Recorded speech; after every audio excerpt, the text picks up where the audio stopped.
Hey GearFacts friends, today I'm going to take you through the steps to update the firmware on your Casio MZ-X300. First you've got to go into System Settings, make your way down to page 3 just to check what version you're on. If you're like me, you'll find when you press enter here that your version will be 1.31 from the factory. You have to update through USB, so grab yourself a small USB, not a large one like this. You'll want to get one that's nice and short and discreet so that it can't be bumped as objects and people move around your keyboard. Anyway, start by plugging that into your computer or laptop and go to Casio's website. Here you'll find the updater as a zip file, and this is what appears in the manual.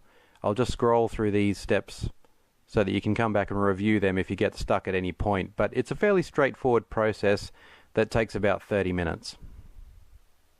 So we've downloaded that zip file, do the usual extraction process, confirm that you want to extract those files, and they'll appear, or it will appear, in a folder. So you go ahead and copy that to your USB, and you'll see that it's a fairly large file, a very large file in fact. This is speeded up 4 times. Now we've got that on the USB, into the keyboard,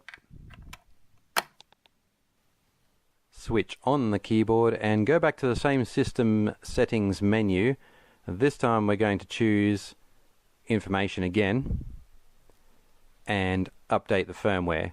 Now you get this error a lot, or I got this error a lot, the mounting problem of a USB. Some USBs it just won't read them, and I can't really understand the reason. You can format them to FAT32 and sometimes they just still won't read. So I tried a few different ones and eventually I got one going.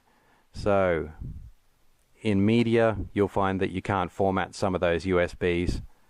This is where I go in and format it on the computer. Like I said, it has to be FAT32 and it can't be a quick format. So uncheck that box.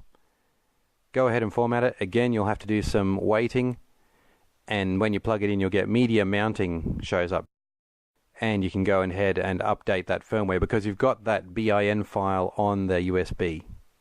And then this is the long part. It takes a good half hour to update that file. Restart the keyboard, go back to your system menu here, information, enter, and you'll see that we are now on version 1.6. So this gives you a few extra options in some of the menus. It doesn't upgrade sounds or beats or anything like that. It's not really a radical change. It's more of a tidy up firmware update that makes things run a little faster, a little more smoothly, and gives a few extra convenient options that you didn't have in the original factory version. Thanks for watching GearFacts. Please like, comment, or subscribe, or share this with anybody else you know who might be having a bit of trouble with their MZ-X300.